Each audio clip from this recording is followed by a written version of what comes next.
another section of Keep the Beat with Pete, and today we're going to get into a very interesting topic. I think that's very important. We're going to get through it pretty quickly. You notice my ride cymbal's missing, and I'm working with the drum mute. And today we're going to continue in our series that we started a while ago about upper body mechanics. We started out with the wrist stroke, and then we talked about the arm drop, and then how it could lead into molar. Today what I want to talk about is finger technique. There's a number of techniques that people use to do this, and what ones we're going to talk about today is the wrist bounce, and then later on we'll talk pure fingers in this segment. So let's get started with it. First thing I think is one of the books I worked with a long time ago. I don't know if it's still available, but it's Charles Wilcoxon, Wrist and Finger Stroke Control. And way back, once upon a time, this book used to be like $3 or something. It was printed in 1951. Now in the book, he's got a bunch of exercises in the first several pages for rudimental drummers. You know, he's doing the whole wrist thing that they might do in that kind of circumstance. But then he gets into exercises that talk about the wrist and then bounce. And it's around page 12 and up. Whether you can get the book or not, the concept is we have a wrist stroke, and then the stick bounces, right? Well, you're gonna capitalize on that bounce. I call it riding the bounce. Some people may say influencing it, following along. So one of the first exercises on page 12 is it's 1E and it's 2/4 time. 1E and a 2E and a 1E and 2E and a 1E and 2E and a. But you know,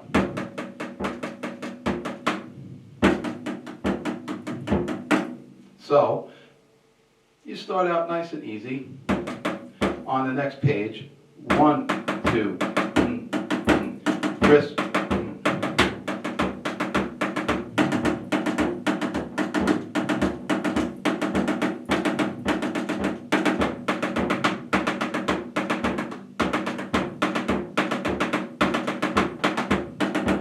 So what's happening? Well, it's one, you might have 1 or 2 wrist strokes depending on what you need.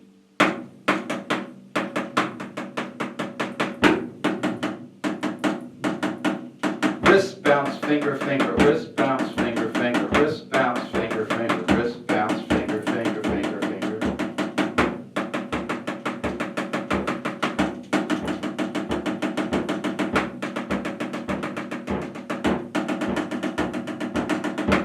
Okay, so how do you practice this? Naturally, you pick some metronome times to make yourself feel comfortable.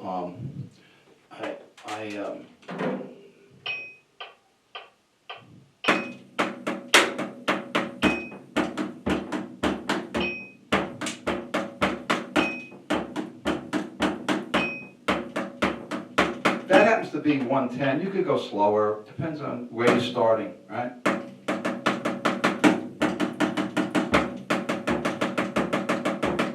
Okay, what are the mechanics? Well, you can practice it like piano, so the middle finger, the ring finger, and the pinky.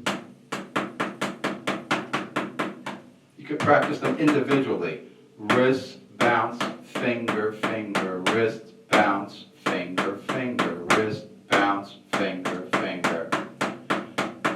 Okay, or practice them sequentially. 1, 2, 3, 1, 2, 3, 1, 2, 3, 1, 2, 3. Or valving. Like a trumpet player might call it that.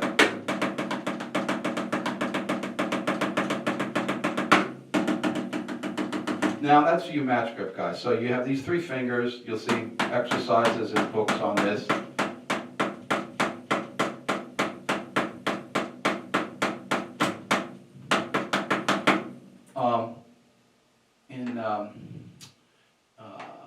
Chafee's book, he talks about using the middle finger, the ring finger, and the pinky as in one of his books on technique, practicing for fingers, right? You can see a lot of people like Jojo Mayer when he talks about what they call push-pull or snap and release, but that's not this. But he does talk about the valving, like a trumpet player, right? So, and then for you traditional guys on the left hand usually, right? You have the thumb. You see people just using their thumb to get the leverage. You have the pointer finger, the ring finger, and then this other finger, the middle finger. The ring finger is a lifter. Gravity's doing it anyway, but if it doesn't, this finger underneath, the ring finger, will help lift it up. Those are the different fingers involved, right? So with this book, there's a lot of exercises.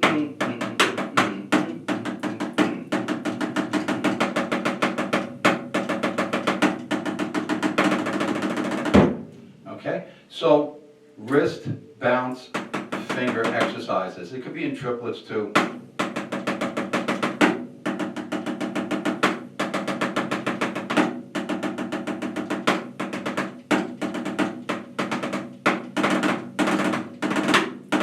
And you get your single stroke rolls, but it's finger.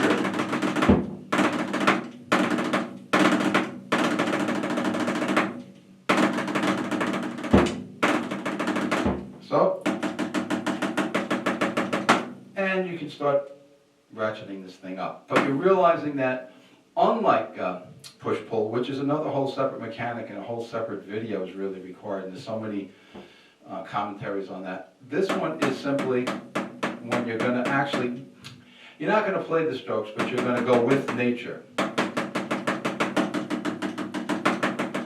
Because remember in our very first video that we talked about the mechanics of the hand, the wrist stroke, the first wrist stroke is this. If you let the stick bounce like a ball,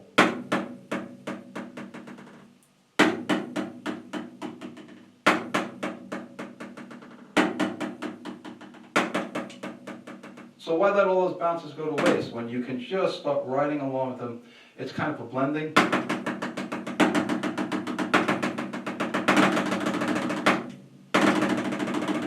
Right?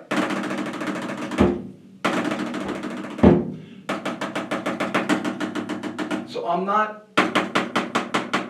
just going with nature.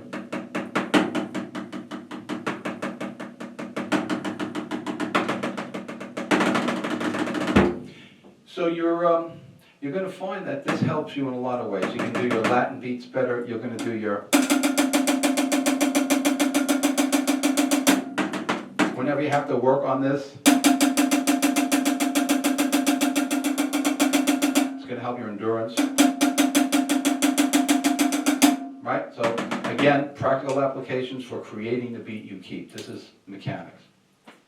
So it's the bounce, the snap, bounce, ride. Snap, bounce, ride. Ride the bounce, ride the bounce, ride with nature. Nature's doing it anyway, because this is happening anyway. I'm not doing all those other beats. I did one. The rest is happening, right? So now, I used to do a lot of body surfing as a kid down at the Jersey Shore, and the waves are coming in. If you catch the wave the right way, I did nothing but ride it in. Just ride the wave. I'm riding, it's doing its thing.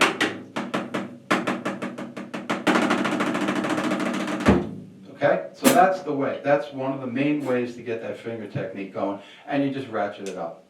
Now, a separate way, along the same lines though, is when I was studying with Joe, when he wrote Master Studies 2, but he was talking to me before he wrote this, and he had all these exercises ready. An old George Lawrence Stone exercise, it's called Joe Fingers, and the exercise was a combination of eighth notes and triplets, and the object here was to work the weaker hand. Usually it's the left hand for a lot of people. I happen to be left-handed, so I would do this right-handed, but most of you guys would do this, and ladies would do this like left hand, eighth notes, and then you follow with 16th note triplets. You put some accents in, but here's the difference. So it's like 1 and 2 and 3 and 4 and 1, 2, and 3. This is on page 43 of Master Studies 2. I'm just giving you a sample of one of the exercises. So it's 1 and 2 and 3 and 4. 1, 2, 3 and 4 and 1, 2, Then you have to play 16th note triplets to match that.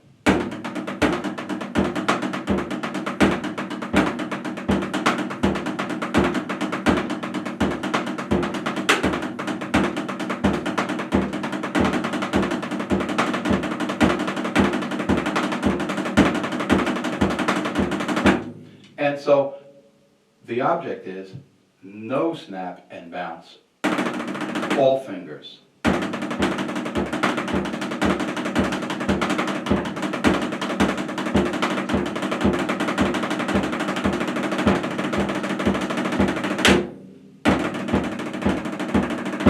So Joe even says here in the book, he says, the first 10 exercises shown in this book appeared in Mr. Stone's article from years ago. It's a very old exercise. And the next 10 Joe himself added.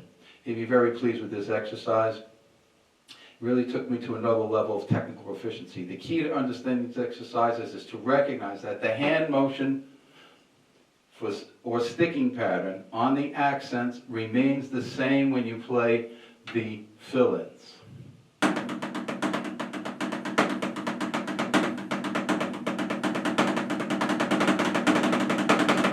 So even with the wrist.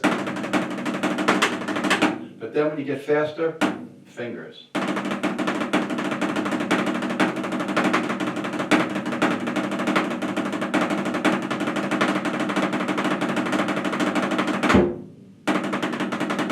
So I would just start by playing with no accents. That's another Billy Gladstone type of practice.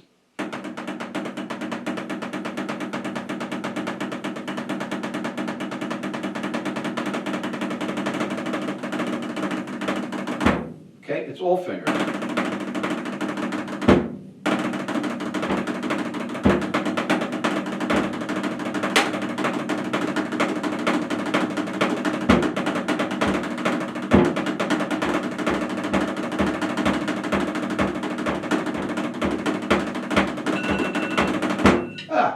There we go. We're about 10 or 11 or 12 minutes there. That's pretty much how you practice this.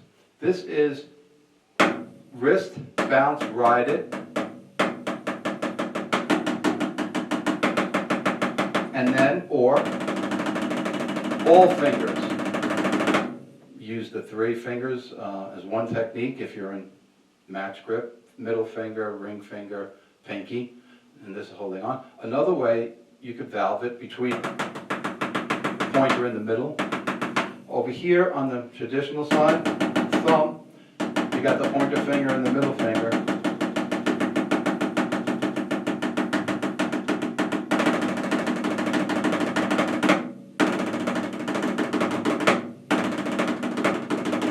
And you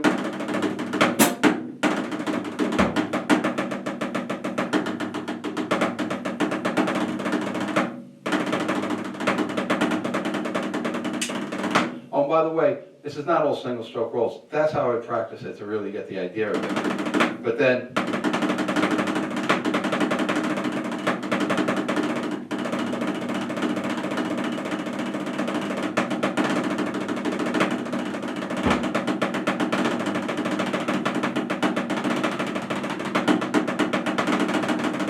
you see sometimes French grip fingers really fast.